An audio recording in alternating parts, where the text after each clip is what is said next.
ସାଙ୍ଗମାନେ ଜୟ ଜଗନ୍ନାଥ।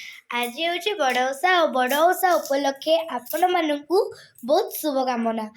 ଆଉ ମୋ ମାମା ବି ବଡ଼ ଓଷା କରନ୍ତି। ଆଉ ମାମା ମନ୍ଦିରରୁ ଯାଇକି ଆସିଲେଣି। ଆଉ ଏବେ ମାମା ଭୋଗ ବନଉଛନ୍ତି, ମାନେ ପ୍ରସ୍ତୁତ କରୁଛନ୍ତି। ଆଉ ମାମା ଟିକେ ହାଇ କହିଦିଅ। ନମସ୍କାର। ଆଉ ମାମା ଏଠି କ'ଣ କ'ଣ ଫଳ ଦେଇଛନ୍ତି ତାଙ୍କୁ ନାମ ଗୁଡ଼ାକ ପଚାରିବା। ମାମା ଏଠି କ'ଣ କ'ଣ ଦେଇଛ? କଦଳୀ, ନଡ଼ିଆ, ଆପେଲ, ଡାଳିମ୍ବ, ଚେରି, କାଜୁ, କିସମିସ, ବାଦାମ, କ୍ଷୀର, ଆଖୁ, କନ୍ଦମୂଳ। ଏବେ ମାମା ଆଖୁ କାଟୁଛନ୍ତି। ତାପରେ ଆଖୁ ଦେଇ ସାରିଲା ପରେ ଭୋଗଟିକୁ ଚକୁଡ଼ିବେ। ଆଉ ଦେଖନ୍ତୁ ଏଇଟା ଆମ ଭୋଗ।